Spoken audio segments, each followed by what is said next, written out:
Ok, buenas noches a todos, chicos. Vamos a continuar con la exploración física de extremidades. En esta ocasión vamos a ver la exploración de columna vertebral.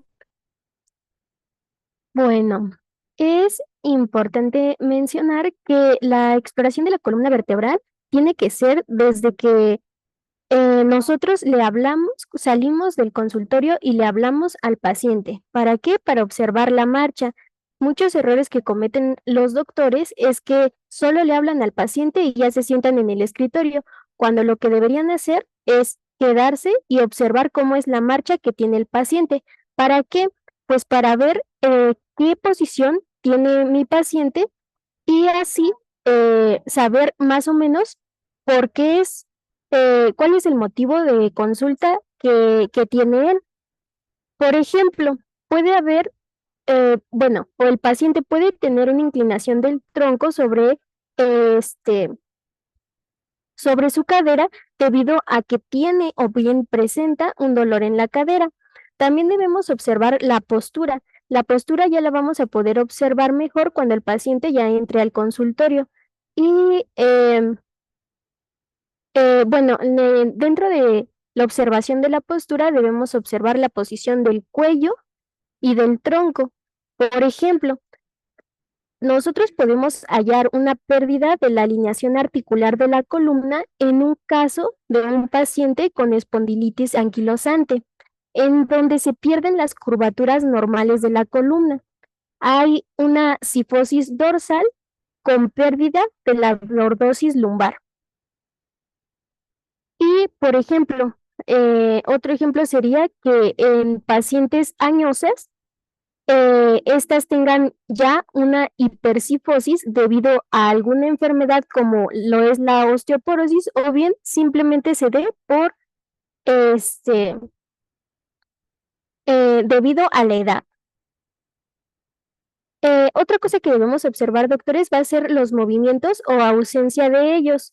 ¿Qué quiero decir con esto? Que, bueno, nosotros ya sabemos que en pacientes que tienen Parkinson o alguna otra enfermedad neurodegenerativa, pues entonces ellos tienden a hacer movimientos como tales como el temblor fino, tienen incluso una posición muy característica y etcétera. También cuando nosotros le pidamos al paciente que se descubra, debemos ver cómo es que se desviste. Si tiene dificultad para quitarse los zapatos, si tiene dificultad para quitarse la playera, debido a que presenta o bien evita mover alguna extremidad porque le causa dolor. Y por último, pues debemos observar si existe algún tipo de tumefacción o deformación eh, que sea meramente visible al momento de que el paciente está hablando con nosotros. También debemos observar el estado muscular. ¿Cuál es el orden que vamos a ocupar para explorar la columna vertebral, doctores?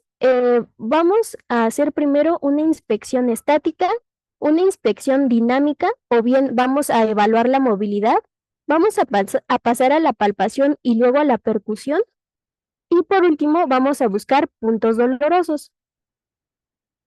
Bueno, es importante que recordemos que la columna está compuesta en un adulto por 33 vértebras y esta columna vertebral en un adulto va a presentar cuatro curvaturas que van a ser normales. La curvatura cervical, la curvatura torácica, la curvatura lumbar y la curvatura sacra.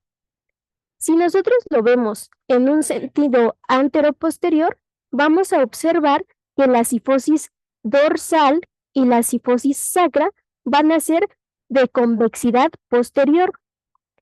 Y si nosotros observamos la lordosis cervical y la lordosis lumbar, vamos a ver que estas son de convexidad anterior en un sentido antero-posterior, es de enfrente hacia atrás.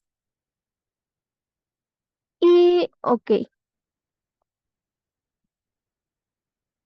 ahora sí vamos a pedirle entonces a nuestro paciente que se, se desvista, que permanezca erguido y con el mínimo de ropa posible, que nos permita observar en toda su estructura a la columna vertebral. El paciente debe estar descalzo y debe adoptar una actitud natural, es decir, que él le debemos decir que se relaje. Él debe tener los pies juntos y los brazos colgando a los lados. Vamos a observar a nuestro paciente tanto poniéndonos a un lado de él y observarlo lateralmente y vamos a observar la cara posterior de nuestro paciente. Vamos a observar tanto su postura, la posición del cuello y el tronco, como ya les había mencionado, y debemos observar que la cabeza quede en la línea media, en el mismo plano que el sacro, y que los hombros queden más o menos al mismo nivel de la pelvis. Además, tenemos que observar algunas otras cosas, como ya sea marcas, lesiones o masas cutáneas, la presencia de algún tipo de lipomas, cicatrices, fístulas o incluso nuevos o bien lunares, doctores. ¿Qué vamos a observar en la cara lateral? Pues que mi paciente tenga sus 4 curvaturas normales, la cervical, la torácica, la lumbar e incluso la sacra, ¿no? Podemos observarla con la posición de los glúteos. En la cara posterior, doctores, lo que más nos va a importar observar va a ser el alineamiento de los hombros y las crestas ilíacas y además de los pliegues infraglúteos. Ayer vimos que en la exploración de extremidades inferiores, los pliegues infraglúteos son muy importantes para identificar acortamientos verdaderos o acortamientos aparentes. Además, en la cara posterior, doctores, va a ser muy fácil que nosotros visualicemos las apófisis espinosas de C1 y de C7 y de T1, perdón. Sobre todo si le decimos a nuestro paciente que con su mentón toque su pecho, es decir, que haga una flexión de la cabeza hacia adelante, tal y como les muestro en esta imagen, doctores. Además, debemos observar el tono que tienen los músculos a los lados de la vértebra. Si están a los lados de las vértebras, pues van a ser los músculos paravertebrales. Debemos observar que estos no estén atróficos o tengan alguna lateralización. Debemos observar también las crestas ilíacas, que haya algún tipo de discrepancia en la altura de estas. Ya vimos ayer en la clase de extremidades inferiores que si hay algún tipo de discrepancia en la altura de estas, estaríamos hablando de una inclinación pélvica. Y es entonces ahí donde tenemos que aplicar todo lo que aprendimos ayer para saber por qué tiene esa inclinación pélvica. Otra cosa que podemos observar en la cara posterior, doctores, van a ser las espinas ilíacas posterosuperiores. Aquí ya las podemos observar muy bien en este paciente, que básicamente van a estar siempre marcadas por depresiones cutáneas. Tal y como se muestra en esta imagen, doctores, este paciente presenta como unos tipo hoyitos y van a ser ahí donde se encuentran las espinas ilíacas posterosuperiores. Y bueno, no tenemos que olvidar que debemos visualizar que el paciente no tenga ninguna inclinación, tanto de los hombros, del cuello y de la pelvis. ¿Por qué? Porque si nosotros hallamos una inclinación y ya nos enfocamos más a la columna vertebral, pues esta inclinación nos podría hablar incluso de la presencia de algún tipo de herniación de algún disco lumbar.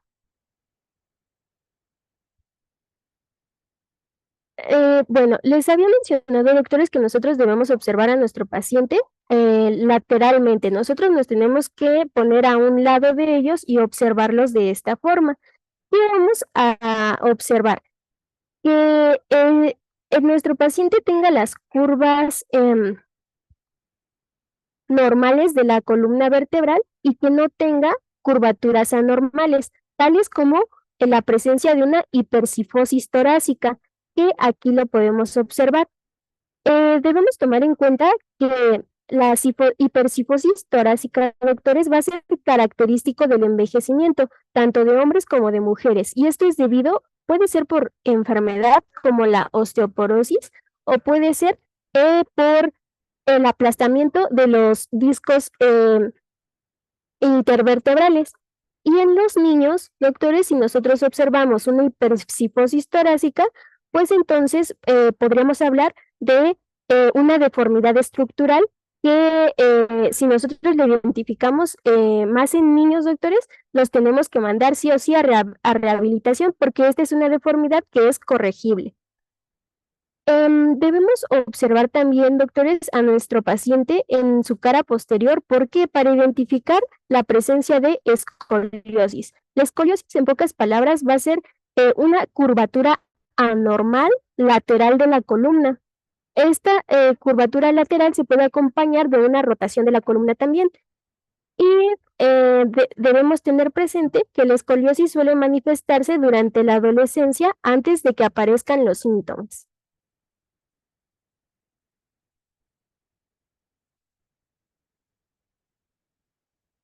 Otra cosa que debemos observar, doctores, van a ser las marcas, cualquier tipo de lesión, marca o masa cutánea en la parte posterior de la espalda de nuestro paciente.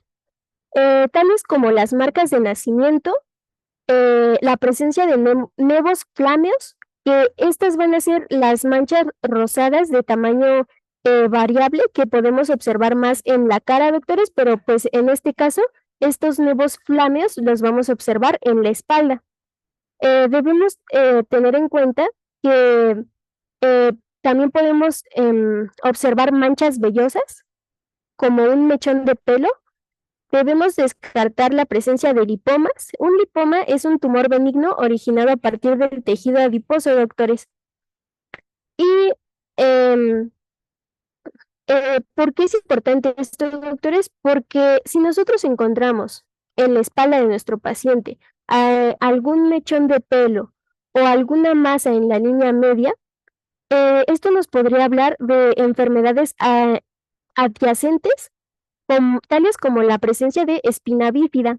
La espina bífida, em, como ya vieron en sus clases de embriología, va a ser el cierre defectuoso del tubo neural y de los arcos vertebrales. ¿Y por qué es importante? Pues porque esta deformidad se tiene que corregir. Bueno, también debemos evaluar la presencia de manchas café con leche. Em, ¿Por qué? Porque nos estaría hablando de que el paciente tiene neurofibromatosis. Se dice que bueno, uno de los criterios para diagnosticar a nuestro paciente con neurofibromatosis va a ser que tenga manchas color café con leche mayores de 6 manchitas de estas. En este paciente, pues sí podemos observar que tiene varias manchas, más de 6, entonces puede ser que tenga neurofibromatosis. Debemos descartar la presencia de papilomas cutáneos o de algunos tumores fibrosos. Permítanme tantito, doctores, es que no se están cargando bien las imágenes y voy a volver a cargar la página. ¿Ahorita tienen alguna duda, chicos, con lo que les ha dicho la doctora?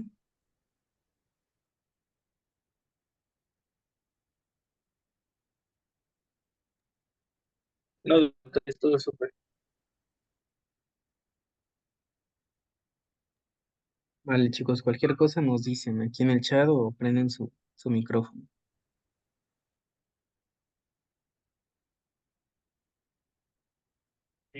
Ok, doctores, aquí les quería enseñar esta imagen se trata de una paciente femenina, al parecer es una paciente pediátrica que pues tiene escoliosis. Como les decía, la escoliosis va a ser esta curvatura lateral anormal que incluso puede acompañarse de una rotación de la columna.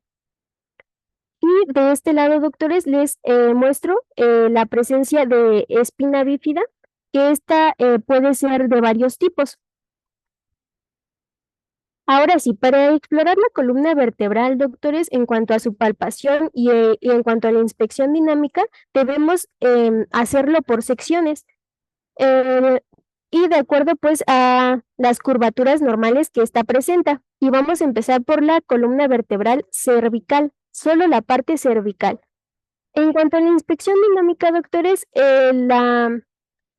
La columna vertebral cervical va a poder hacer los movimientos de flexión, extensión, rotación y flexión lateral.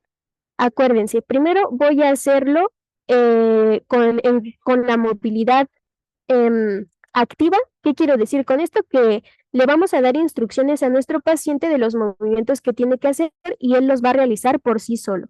En la movilidad activa, nosotros le vamos a ayudar a realizar estos movimientos. Debemos comparar la movilidad pasiva con la movilidad activa y si estas son iguales, entonces recurrir a nuestras tablas de que nos hablan de la movilidad normal que debería tener nuestro paciente. Debemos tomar en cuenta, doctores, que va a haber una limitación de la movilidad en enfermedades muy características, tales como la artritis reumatoide.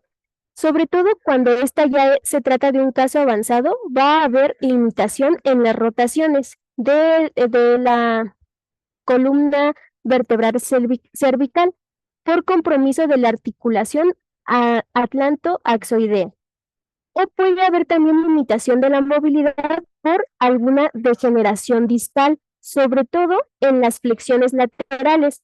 Puede haber incluso crepitación, doctores, al hacer el paciente estos movimientos y puede decir o bien referir el paciente que presenta eh, dolor al hacer una flexión lateral de la cabeza y este dolor se va a irradiar hacia el hombro, el brazo y la escápula. Esto ocurre en el 30% de los pacientes, doctores. Entonces, hay que tener en cuenta esto y pedirle al paciente que si presenta algún tipo de dolor, pues nos avise. ¿Por qué? Porque esto nos estaría orientando a un diagnóstico.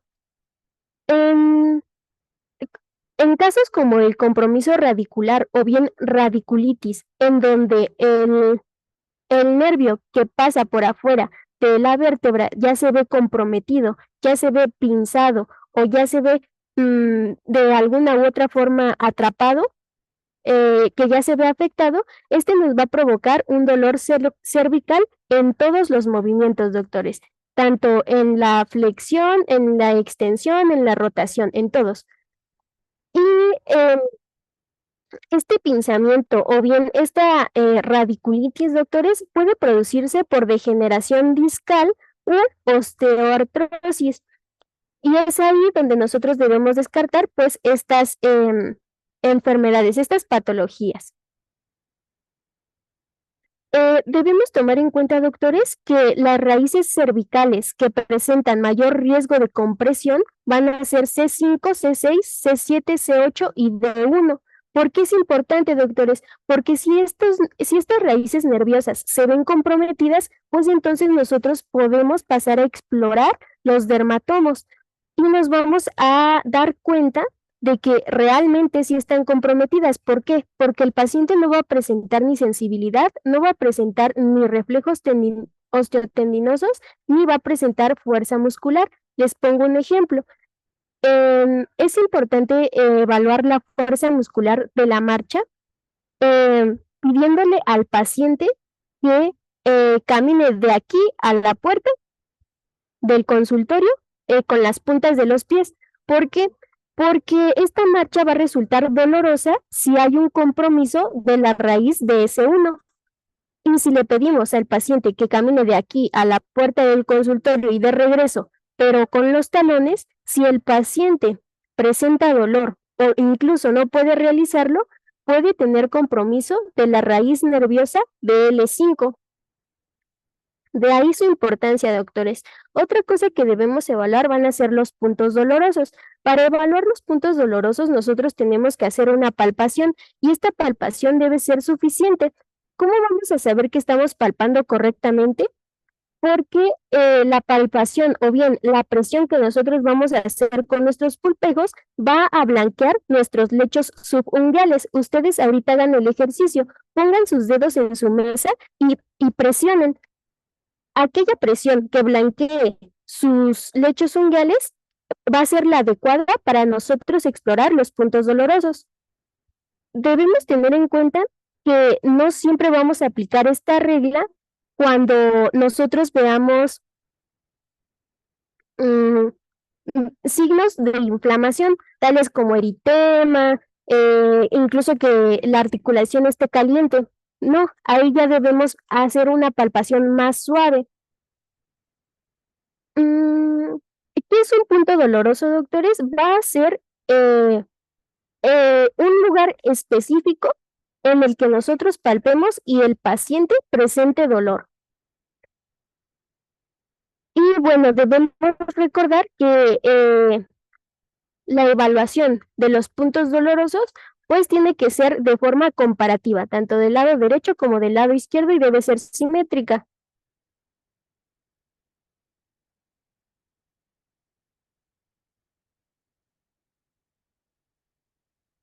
Bueno, vamos a ver que debemos palpar la parte posterior de nuestro paciente, sobre todo en las apófisis espinosas, que les había dicho que las que más podemos evaluar van a ser C7 y T1. Estas las vamos a poder evaluar sin ningún problema, doctores. Sin embargo, las otras espinas, em, apófisis espinosas, perdón, no se van a sentir luego, luego. Es por eso que debemos aplicar más presión. Debemos palpar todas las apófisis espinosas, doctores, de cada vértebra, desde C7 hasta abajo. Y debemos estar atentos a cualquier tipo de anomalía, tales como que nosotros sintamos a la palpación crepitación, que nosotros sientamos que em, la articulación tiene signos de inflamación y em, pues sí, algún tipo de deformidad que nosotros encontremos, doctores.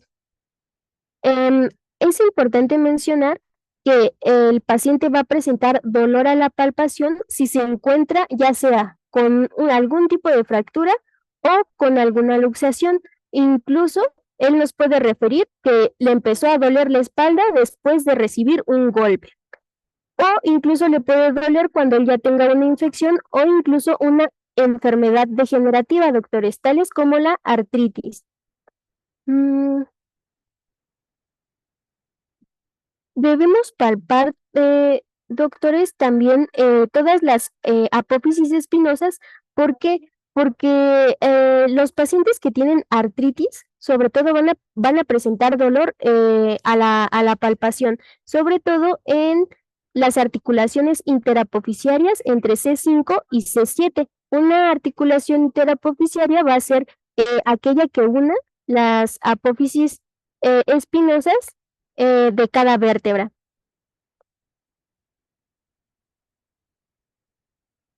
Al nosotros palpar, doctores, debemos estar atentos también a la presencia de calor, como les había comentado. En la presencia de calor, doctores, la vamos a evaluar con el dorso de nuestras manos y vamos a identificar la diferencia de la temperatura de cada vértebra. Mm, Sobre todo en pacientes en los que veamos datos de inflamación, como por ejemplo en este paciente observamos eritema. Entonces, no estaría mal que nosotros palpemos si tiene aumento de la temperatura.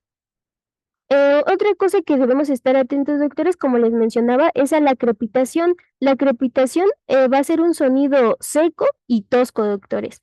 Cuanto más fino sea la crepitación, mayor importancia clínica va a tener. ¿Qué quiere decir esto? Que si yo presiono y luego siento que la articulación crepita, pues entonces va a tener mayor importancia clínica. Nosotros podemos evaluar la crepitación también, doctores, colocando nuestro estetoscopio sobre la articulación. Y bueno, básicamente la crepitación va a traducir erosión y adelgazamiento del cartílago articular, como lo puede ser en un caso de osteoartrosis avanzada, doctores. A la palpación, doctores, también debemos evaluar los músculos. ¿Qué debemos descartar? Pues que no haya rigidez del cuello.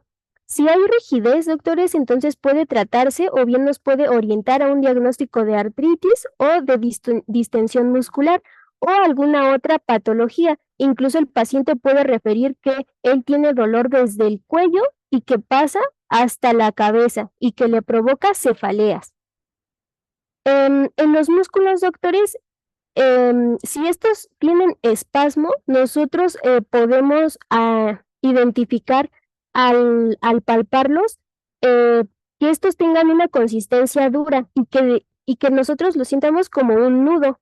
Incluso nosotros podemos observar a simple vista que el espasmo es visible. Debemos tomar en cuenta, doctores, que el espasmo se puede observar en procesos degenerativos e inflamatorios de los músculos, ya sea por contracción prolongada como una mala postura o incluso la ansiedad. Debemos observar también el cuello, doctores, para descartar la presencia de tortícolis. La tortícolis se va a dar por la contracción del músculo esternocleidomastoideo. Esta es una persona normal y este es un caso de tortícolis. También podemos hacer uso de varias maniobras, doctores, para descartar la compresión de una raíz cervical. Una de ellas es la maniobra de Spurling. Esta consiste en que nosotros pongamos nuestras manos encima de la cabeza del paciente y pongamos presión hacia abajo. Esta maniobra se considera positiva cuando el paciente presente dolor cervical e incluso que presente adormecimiento o bien parestesias en la región cervical. Con la maniobra de Valsalva, doctores, esta nos va a servir para saber que hay compromiso de los nervios y que se trata de un caso de ocupación del conducto raquídeo, es decir, por donde pasa la médula espinal. Ocupación, ¿por qué puede haber compromiso de estas raíces? Porque por la presencia de algún tumor, por la presencia de alguna masa que los esté comprimiendo, incluso las propias vértebras pueden estar comprimiendo los nervios. Entonces es por eso que vamos a realizar la maniobra de Valsalva. Le vamos a pedir al paciente que tenga una inspiración forzada máxima y que después tenga una expiración forzada, que imite como si él estuviera haciendo del baño. Em, Esta maniobra va a incrementar la presión intratecal, perdón, y por lo tanto va a presentar dolor cuando sea de tipo radicular o cuando el conducto raquídeo esté ocupado, como les mencionaba, doctores. Otra maniobra que va a incrementar la presión intratecal, doctores, va a ser la maniobra de Knapziger-Jones. Este consiste en que nosotros comprimamos las venas yugulares y va a ser positiva cuando el paciente presente dolor en las raíces cervicales. Debemos tomar en cuenta, doctores, que la cervicalgia secundaria a la hernia discal puede estar acompañada por limitación marcada de la movilidad cervical, es decir, que no va a poder hacer los movimientos que acabamos de ver por espasmo de la musculatura paravertebral, que ya vimos cómo lo tenemos que evaluar, además de acroparesias, de hiporreflexia, lo que les decía, si hay compresión de las raíces nerviosas, entonces estas no van a poder realizar su función. Va a estar acompañada incluso de debilidad motora, perdón, y en la maniobra de Valsalva, esta va a ser positiva, e incluso en esta maniobra. En las radiculopatías de región lumbar, que estas son más comunes que las cervicalgias secundarias a hernia discal, doctores, y también van a estar positivas tanto la maniobra de Valsalva como la maniobra de Knapziger-Jones. Ahora nos vamos a pasar al segmento dorsolumbar de la columna, doctores. A la inspección, nosotros debemos observar a nuestro paciente tanto de frente como de perfil y por detrás. Debemos prestar especial atención a la alineación de la columna, doctores, para descartar la presencia de escoliosis. En este caso, nosotros podemos observar un caso de escoliosis. Podemos observar que nuestra paciente tiene una inclinación de los hombros anormal. El hombro derecho está más arriba que el hombro izquierdo, doctores. Incluso podemos observar que tiene una inclinación pélvica, doctores. Y es ahí cuando nosotros debemos descartar por qué tiene esta inclinación pélvica. En este caso, pues se trata de una persona que tiene escoliosis.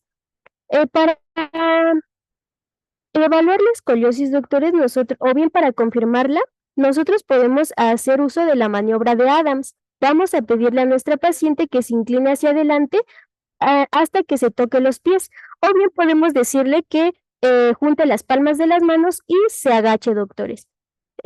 Cuando la paciente realice este movimiento, doctores, nosotros vamos a observar a nuestro paciente en esta posición y si nosotros a la simple inspección observamos que un lado de la espalda está más levantado que el otro, pues entonces podemos sospechar de que se trata realmente de un caso de escoliosis. Incluso nos podemos ayudar, doctores, de un escoliómetro, que este ya nos estaría evaluando cuántos grados está más levantada una parte de la espalda que la otra.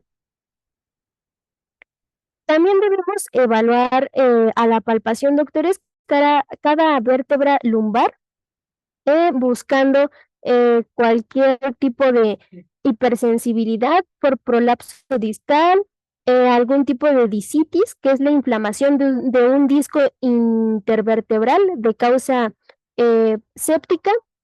Em, Esta discitis también puede darse por procesos como tuberculosis o ya sea por microorganismos micóticos o incluso por la presencia de un tumor primitivo o metastásico. También debemos descartar la presencia de espondilolistesis, doctores, que esta puede ser a causa de un traumatismo. El paciente puede referir que anteriormente recibió un golpe por artrosis o incluso por tumores. Entonces, ahí tenemos que hacer una anamnesis completa, doctores. La espondilolistesis, doctores, la vamos a encontrar como un escalón palpable en la unión de L5 con S1. L5 va a estar sobre S1 y es así como lo vamos a encontrar. Debemos evaluar también la musculatura paravertebral, doctores, en busca de algún tipo de contractura o punto doloroso. Debemos evaluar también la movilidad, doctores.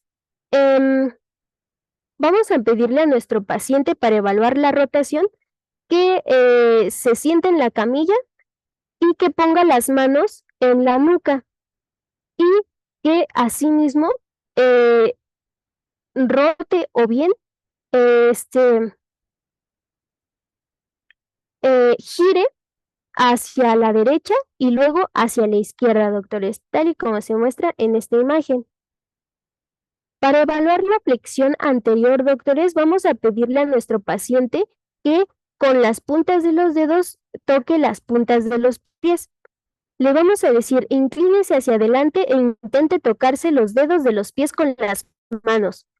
Y ¿qué es lo que debemos tener en cuenta, doctores? Que el paciente no debe flexionar las rodillas al realizar esta maniobra y también que el 20% de los individuos que son sanos no llegan a hacer contacto.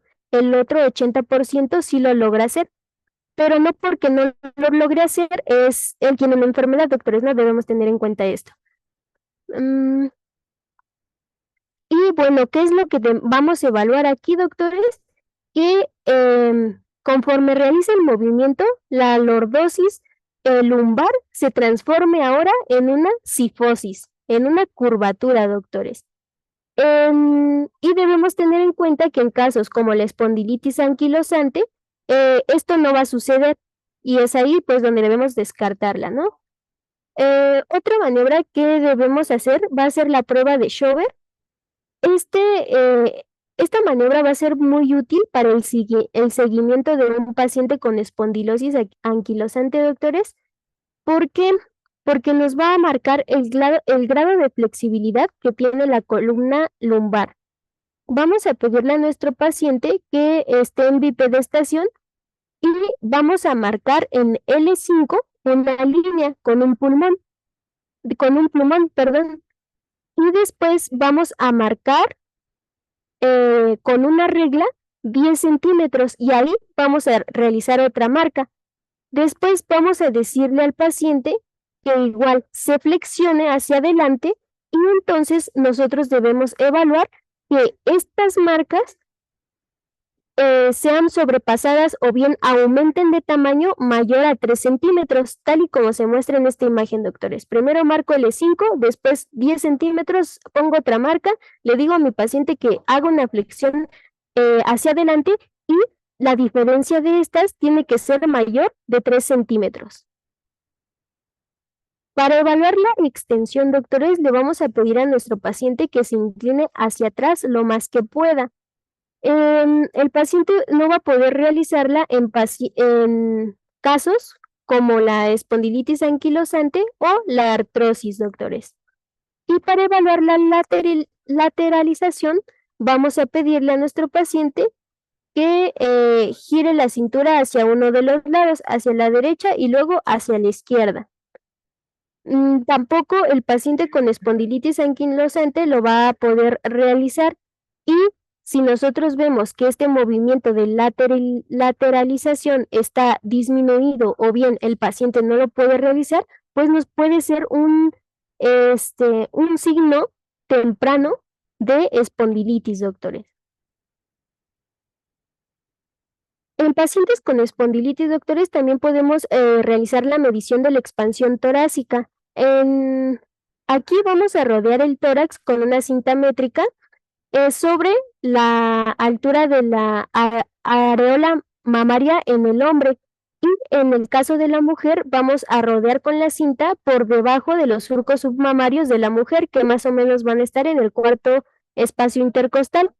Y se va a tomar como referencia la diferencia, doctores, entre una inspiración máxima. Le vamos a pedir a nuestro paciente que inspire todo lo que pueda.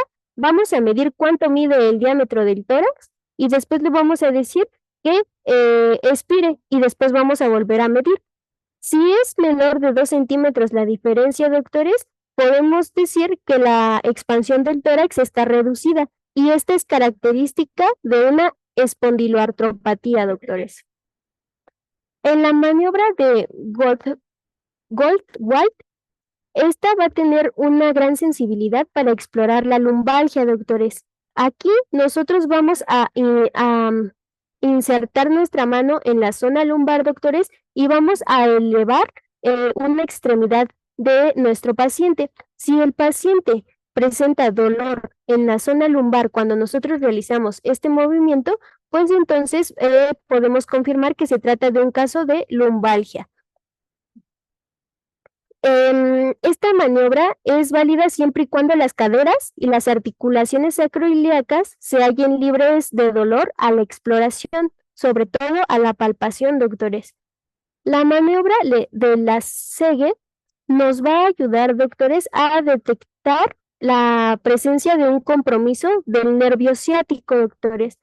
¿Cómo la vamos a realizar? Vamos a poner a nuestro paciente en decúbito dorsal y le vamos a elevar una extremidad. Nosotros vamos a poner nuestras manos en su talón y la vamos a elevar a 70 grados, doctores. Si nosotros elevamos y el paciente presenta dolor mucho antes que nosotros lleguemos a los 70 grados de ángulos, doctores, entonces esta prueba esta maniobra se dice que es positiva, doctores. Esto es de manera anterior, doctores. Para evaluar esta maniobra de manera posterior, pues le pedimos a nuestro paciente que se ponga boca abajo o bien de cúbito ventral y vamos a extender de igual manera una extremidad, pero esta va a estar flexionada, la rodilla va a estar flexionada. Igual, nosotros vamos a levantar la extremidad, doctores, y si el paciente presenta dolor o incluso parestesias en todo el recorrido del nervio ciático, doctores, podemos decir que hay un compromiso de este. La maniobra de Braga, doctores, se va a hacer cuando la maniobra de la SEGE sea positiva. Aquí vamos a hacer primero la maniobra del lásegue, doctores. Teníamos que levantar la extremidad. Cuando el paciente ya presente dolor, doctores, al nosotros levantar la extremidad, entonces la vamos a empezar a descender poco a poquito y luego vamos a hacer una fuerte dorsiflexión del pie, es decir, vamos a poner la planta del pie hacia arriba. Si el paciente presenta dolor, pues también podemos confirmar que se trata de un proceso de radiculitis, que el nervio ciático esté comprometido. La maniobra del Neri, doctores, va a tener mayor sensibilidad a la del lásegue para evaluar el nervio ciático. Esta se la vamos a realizar con el paciente en sedestación, con las piernas colgando de la camilla. Le vamos a bajar la cabeza, vamos a decirle que toque con su barbilla su pecho y nosotros vamos a bajarla un poco más. Si el paciente presenta dolor en todo el recorrido del nervio ciático, pues entonces indica que hay una compresión de la raíz nerviosa. La maniobra de Neri reforzada, doctores, se va a hacer cuando la maniobra de Neri simple, cuando en la maniobra de Neri simple el paciente no presente dolor. Y entonces, si nosotros seguimos sospechando de que el paciente tiene compromiso del nervio ciático y esta maniobra de Neri simple nos salió negativa, pues entonces vamos a pasar con la maniobra de Neri reforzada, doctores. Aquí lo que cambia es que cuando nosotros estamos haciendo que el paciente toque el mentón, con su mentón, su pecho, levante al mismo tiempo la extremidad eh, que nosotros vamos a evaluar. Si el paciente, al levantar la extremidad y nosotros al presionar su cabeza contra su pecho, el paciente siente dolor, pues entonces se va a decir que sí, efectivamente, hay un compromiso radicular del nervio ciático. Ahora, doctores, ya para finalizar, vamos a ver las articulaciones sacroiliacas, que pues es la última parte de la columna vertebral. Em, estas maniobras que vamos a ver, doctores, las vamos a realizar sobre todo cuando los pacientes nos refieran que tienen dolor en la zona lumbar, en el cuadrante superior interno y externo del glúteo, doctores. Y que además esta propagación, este dolor se propaga hacia alguna región del muslo. Y bueno, pues nosotros estaríamos sospechando, doctores, que se trata igual de un compromiso del nervio ciático.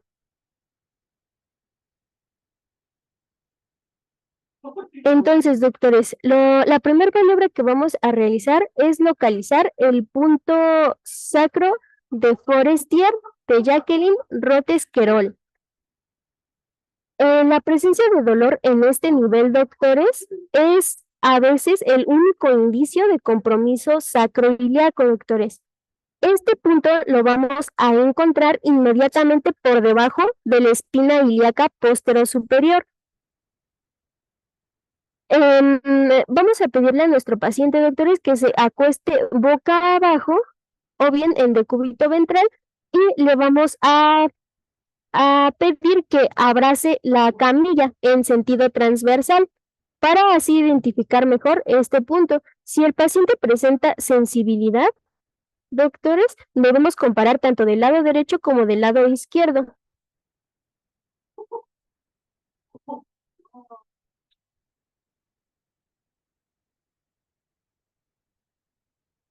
Ok, doctores.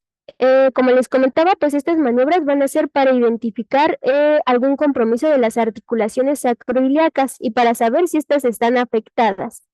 Estas maniobras tienen como finalidad, doctores, despertar dolor en la articulación sacroiliaca y por eso vamos a movilizar la pelvis, doctores. Vamos a movilizar principalmente las zonas ilíacas.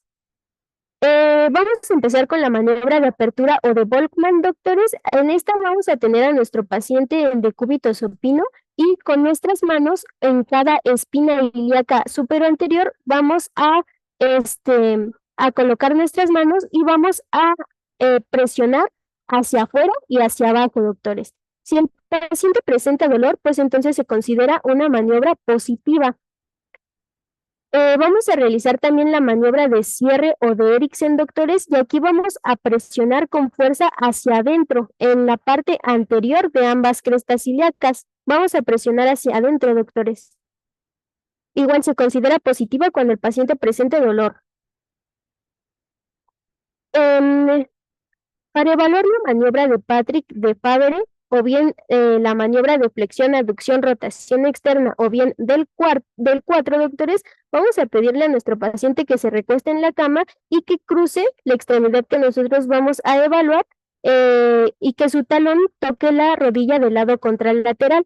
Vamos a este, poner nuestra mano en una espina ilíaca anterosuperior y con la otra mano la vamos a poner en la rodilla, doctores. Esta mano que va en la rodilla va a presionar hacia abajo y si el paciente presenta dolor, pues entonces podemos decir que hay un compromiso de las articulaciones sacroiliacas. La maniobra de Gaenslen, doctores, la vamos a evaluar con nuestro paciente en decúbito dorsal y vamos a decirle que deje caer una pierna hacia afuera de la camilla. Y la otra pierna, doctores, la vamos a flexionar. Vamos a decirle que su rodilla la lleve al tórax. Y si el paciente presenta dolor, entonces hay un compromiso de la articulación sacroiliaca. Este compromiso sería, doctores, de la pierna que sale de la camilla. Y por último, doctores, es importante mencionar que para que todas estas maniobras tengan valor, todas las que les acabo de mencionar, es necesario que la cadera sea normal. ¿Qué quiero decir con estos, doctores? Que no haya ninguna deformación, que no haya ningún defecto congénito y que nosotros ya hayamos explorado si el paciente tiene alguna inclinación pélvica o alguna otra anormalidad. Y se van a considerar positivas si provocan dolor o si el paciente refiere dolor a nivel de la articulación sacroiliaca. Y incluso que este dolor sea profundo y que se vaya a la cara posterior del muslo, doctores. Y eso sería todo de la exploración de columna, doctores. ¿Tienen alguna duda?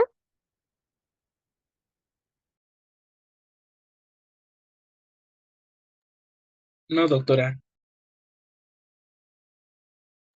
Bueno, pues eso sería todo, doctores. Muchísimas gracias por su atención. Ok, gracias, doctores.